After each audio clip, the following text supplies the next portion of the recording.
Hello, welcome back to Alchemy with Eris. I am Eris, and today we're going to talk about a little more in-depth conversations about alchemy and what it really means to go from lead to gold. Now, when you look at the history of alchemy, you will find alchemists from the past that literally turned lead into gold, and this was really a scientific way of thinking, and it spread across many walks of life, from ancient Egypt to China, to the medieval ages in Europe, to the point where it was actually outlawed in the medieval times, because people were literally turning dull metal into gold, which what made them rich.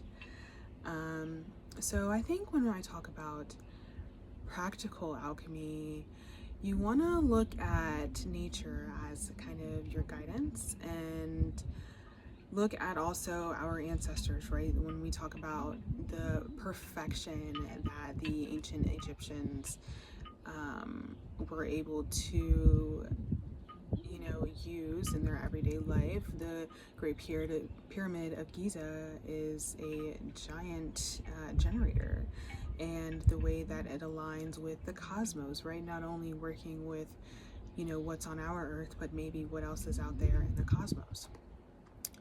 When we look at concepts and ideals like feng shui and the idea of creating your space in a way for energy to flow in a way that you want it to, and this actually is a great segue to talk about manipulating energy and using your willpower, right? Your solar plexus chakra, and being able to manipulate nature in a way that benefits you and your goals.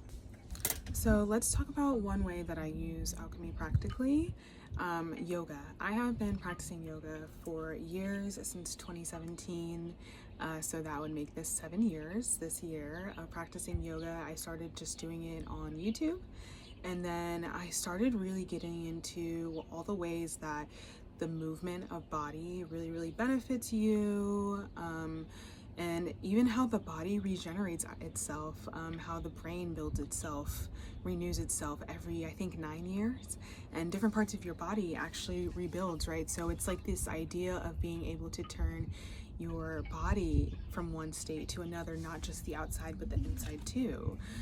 Different poses are associated with different organs and different chakras, right? If we sit just in a cross-legged position and we're focusing on being grounded, that is actually root chakra work. So yoga is one of the first ways that I started to really turn my body into a gold state, right? And just be more intentional about it. And yoga really ties into meditation for me. This is how I began meditating yoga, because it's a really good time to just, when people talk about meditation, you instantly think of clearing your mind, right? No thoughts come up. But meditation can be used in many ways. Yes, you can use meditation as a way to clear your mind, but it's also a way to be present. Tap into your 5 senses and see what comes up. If you are someone who is really intuitive and you feel like you have spiritual gifts, as far as like the gift of sight or the gift of like hearing things that maybe are not initially perceived, you can really use meditation to tap into these gifts by focusing on your 5 senses in a way, and just seeing what comes up. I like to do little experiments in my life, and see what comes up. I use my dreams as a way to tap into my higher self, and when I dream and I see things, sometimes I try to decode them in a way. I use symbology, and I will literally just look up symbols in my dreams, or like, what does this animal represent in maybe like Native American cultures and their spirituality, or like, how does this animal tie into nature? you know. And so when you meditate or you're in that rest state, that dream state, you can use this as a tool to navigate your life, navigate maybe your mental space, and alchemize that in a way as well. So there are many ways that you can use practical alchemy, you know, with yoga and meditation. Another way that I do this is through gardening. Gardening has been something that I've been trying to do since 2020, and I finally feel like in 2025 I am a true gardener. I've learned a lot about growing, you know, something from seed, right? When you talk about planting a seed and it, you know, growing into something that is full of life, that is also an example of going from lead to gold, from a dull state to a, you know, light space.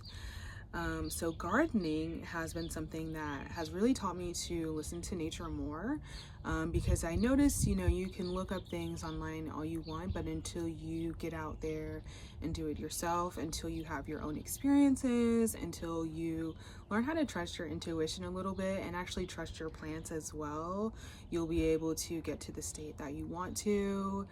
I think when I first started gardening, it was really hard for me because I was not really putting enough focus onto my plants. I was treating all of my plants as they were the same.